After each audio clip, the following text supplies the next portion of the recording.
नमस्कार दोस्तों, आप सभी का स्वागत है MSSSC नोट्स में। तो दोस्तों हाजिर हैं आप सामने लेके आज एक ऐसा इंटरेस्टिंग टॉपिक जो कि है आपका बाल विकास से संबंधित। जी हाँ दोस्तों, आप यूपी टेट, सी टेट या अनस्टेट जितने भी एग्जाम्स की तैयारी करते हैं तो आपका बाल विकास में सिद्धांत से रिलेटेड क्वेश्चन जरूर पूछा जाता है। तो आप ही के सहयोग के लिए आज हमने एक ऐसा वीडियो तैयार किया है कि यदि आप इसे देखेंगे तो आपको बहुत आसान हो जाएगा, आपको सिद्धांत को याद करने में बहुत ही ईजी हो जाएगी। तो बस आपको क्या करना है, हमारे इस वीडियो को शुरू से लास्ट तक देखना है। और हमारे लिए क्या कर सकते हैं, आप सिर्फ इस वीडियो को लाइक कीजिएगा। अगर आपको हमारा ये वीडियो और हमारा ये सिद्धांत पसंद आएगा तो वीडियो को लाइक ज़रूर कीजिएगा। ठीक है, तो चलिए स्टार्ट करते हैं आज के टॉपिक को। ठीक है, और दोस्तों चैनल पे नए हैं, चैनल को सब्सक्राइब तो कर ही लीजिएगा, साथ ही साथ बेल आइकन को भी दबा लीजिएगा ताकि क्या है कि जो भी हम अपना वीडियो डालते हैं उससे आप अपडेट रहें।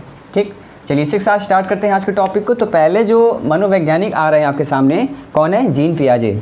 जी हाँ, देखिए जीन पियाजे एक ऐसे मनोवैज्ञानिक जैसे जीन पियाजे, थॉर्नडाइक, कोहलर, बर्दिमर और आपके बहुत सारे हैं, थर्स्टन हैं, कैली हैं, बीने हैं। तो अब इन्हीं के बारे में कैसी ट्रिक होती है, किस प्रकार से हम चीज़ों को आसान भाषाओं में समझ सकते हैं। तो देखिए जैसे पियाजे है ना, तो पियाजे का आप सभी को पता होगा संज्ञानात्मक विकास की जो अवस्थाएं हैं इनका आपके लगभग हर परीक्षाओं में पूछा जाता है।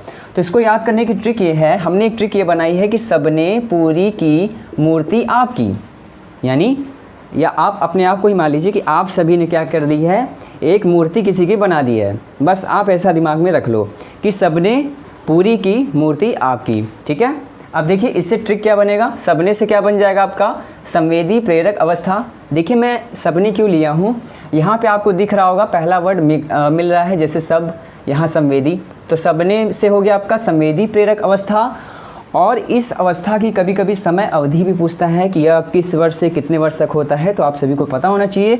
ये होता आपका है 0 से 2 वर्ष। ठीक है, नेक्स्ट आपका है पूरी। अब देखिए पूरी से क्या होता है, पूरी से यहाँ पे था सबने, अब पूरी से आ गया पूर्व संक्रियात्मक अवस्था। पूर्व संक्रियात्मक अवस्था की जो समय अवधि होती है 2 वर्ष से लेकर 7 वर्ष। अगला जो आपका आता है मूर्ति, सबने पूरी की मूर्ति है ना। अब यहाँ पे आपकी मूर्ति की बात आ गई, अब मूर्ति आपको बनानी है। तो देखिए मूर्ति में क्या करेंगे आपको क्या करना है, इसका होता है मूर्त संक्रियात्मक अवस्था जिसकी समय अवधि होती है 7 से लेकर 11 वर्ष। ठीक है, नेक्स्ट टॉपिक है आपका इसी संबंधित आपकी। अब देखिए पियाजे ने अब हम पियाजे का जो सिद्धांत है चौथा, तो इसको हम कैसे समझेंगे, आपकी यानी पहला वर्ड मैच हो रहा है, औपचारिक संक्रियात्मक अवस्था जिसकी समय अवधि होती है 12 वर्ष से लेकर 17 वर्ष तक। मेरे ख्याल से एकदम दिमाग में बैठ गया होगा। फिर भी कोई डाउट हो तो एक बार यार रिपीट कर लेना, वीडियो को आप थोड़ा सा बैक भी कर लोगे तो भी आपको अच्छे से समझ में आ जाएगा। ठीक है, लेकिन मेरे ख्याल से आपको बैक करने की ज़रूरत नहीं पड़ेगी क्योंकि मैं आपके लिए जो ये ट्रिक बनाया हूँ एक ही ज़बान में याद हो जाएगा कि सबने पूरी की मूर्ति आपकी।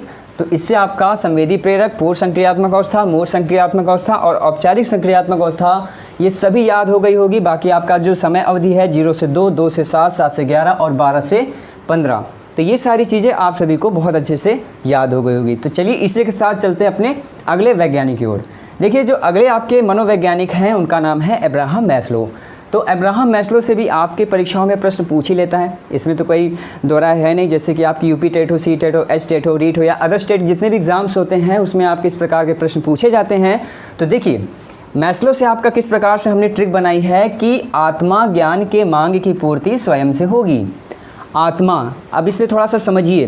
देखिए एक चीज़ है, आप लोग थोड़ा सा स्टेटमेंट देखते होंगे तो घबरा जाते होंगे कितना बड़ा स्टेटमेंट है, हम स्टेटमेंट याद करें कि सिद्धांत याद करें। तो इसका एक आसान तरीका ये है कि आप इसको थोड़ा सा समझने का प्रयास करेंगे ना तो आपको बड़े आसानी से दिमाग में बैठ जाएगा। जैसे आत्मज्ञान के मांग की पूर्ति, आत्म मतलब अपने ज्ञान की पूर्ति किससे होगी, स्वयं से होगी। हमें जिस चीज़ की ज्ञान की आवश्यकता है वो किससे होगा, हमें स्वयं से ही होगा ना। यानी हमारी जो नीड्स हैं, हमारी जो आवश्यकताएं हैं वो कौन पूरी करेगा, हमें खुद से हमें पूरी करनी है।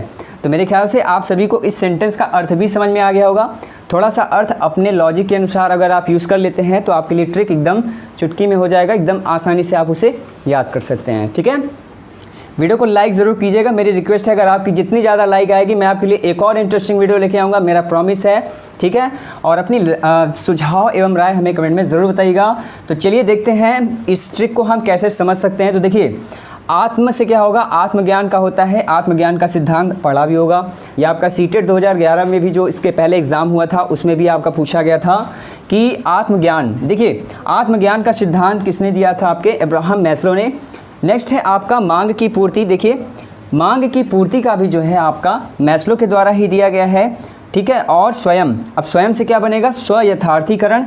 और स्वयथार्थीकरण या अभिप्रेरण का सिद्धांत, ये इसको इस नाम से भी जाना जाता है। जैसे कि कभी आपके एग्ज़ाम में दे दिया ऑप्शनल करके कि बताइए कि स्वयथार्थीकरण का जो अभिप्रेरण सिद्धांत है किसने दिया था, जीन पियाजे, पावलोव, मैस्लो या कोहलर। इस तरह से आपके एग्ज़ाम में ऑप्शन दे दिया है, तो आप कैसे पहचानेंगे, तो याद रखिएगा इनका जो नाम है अब्राहम मैस्लो, ठीक है।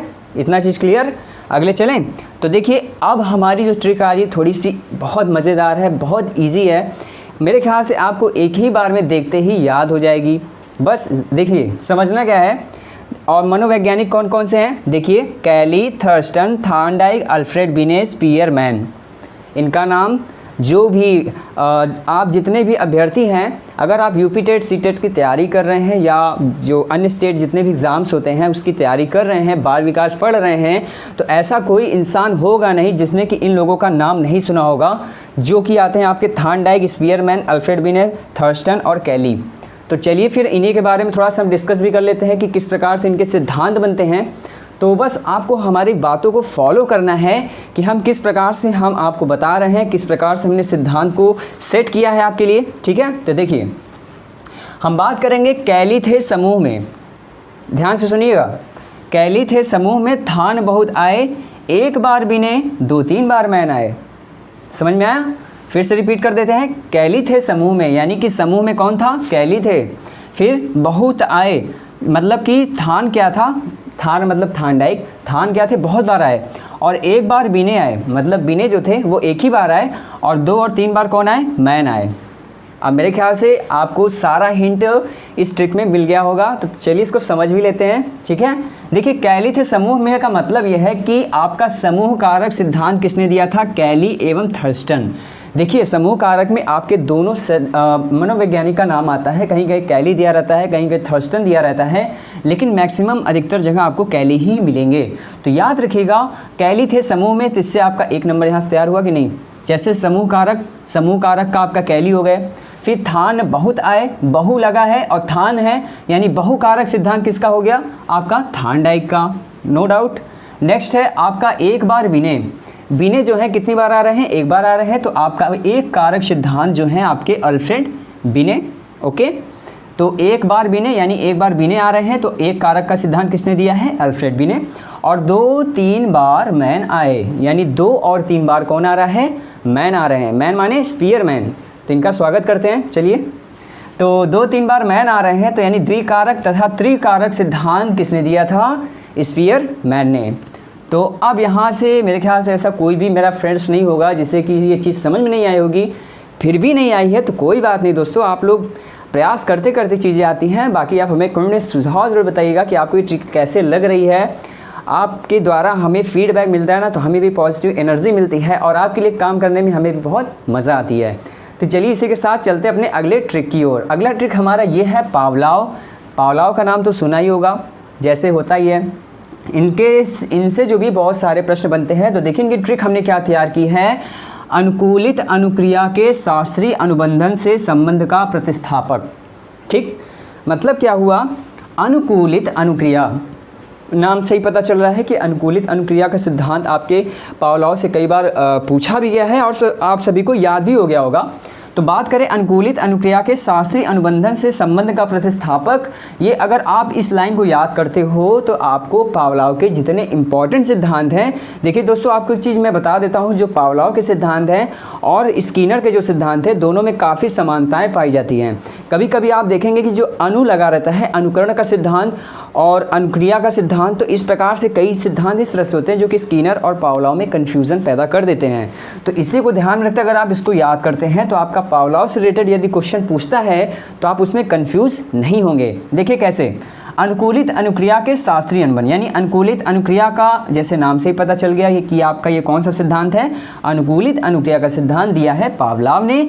अगला है आपका अनुबंध। देखिए आपका है आप यहाँ पे शास्त्रीय अनुबंध, ठीक है, यहाँ पे शास्त्रीय है और यहाँ पे अनुबंधन है। तो शास्त्रीय अनुबंधन का सिद्धांत भी किसने दिया है, आपके पावलोव ने दिया है। फिर आपका है यहाँ पे संबंध आ रहा है ना, तो संबंध का क्या है, संबंध का प्रतिस्थापन जो है, संबंध प्रत्यावर्तन का सिद्धांत भी दिया था पावलोव ने, ठीक है, किसने दिया था, पावलोव ने। अब चलें अगला जो है प्रतिस्थापक, यानी प्रतिस्थापक का सिद्धांत भी आपके पावलोव ने दिया था, ठीक है, समझ में आ गई ना। तो चलिए इसमें अगर आपको और भी चीज़ें नहीं समझ में आई हैं तो आप हमें कमेंट बताइएगा, लेकिन मुझे पता है आप सभी से कि आप लोगों को ये सारी ट्रिक्स आप सभी को बहुत अच्छे समझ में आ चुकी होगी, ठीक है, और नहीं आ रही तो आपको एक बार फिर से इससे रिवीजन करना है। और सबसे इम्पॉर्टेंट चीज़ मेरी आपसे रिक्वेस्ट है कि आप सभी को हमारे इस वीडियो का फीडबैक ज़रूर देना है। और अगर हमारे इस लेक्चर सीरीज़ से आप खुश हैं और हमारे इस सिद्धांत से यदि आपको थोड़ी सी भी हेल्प मिलती है तो वीडियो को लाइक ज़रूर कीजिएगा, उस काले वाले बटन को आप लोगों को प्रेस करके ब्लू कर देना है, ठीक है। तो आप सिर्फ मेरे लिए सिर्फ इतना कर सकते हो, ठीक है, और कर सकते हो, मुझे पूरी उम्मीद है। और कमेंट सेक्शन में अपना जवाब दीजिए कि आपको ये वीडियो कैसा लगा और आपको किस टॉपिक पे और वीडियो चाहिए, इसके बारे में भी आप हमें ज़रूर बताइएगा। मिलेंगे आपसे एक और इंटरेस्टिंग वीडियो के साथ नेक्स्ट वीडियो में, तब तक के लिए नमस्कार दोस्तों, धन्यवाद।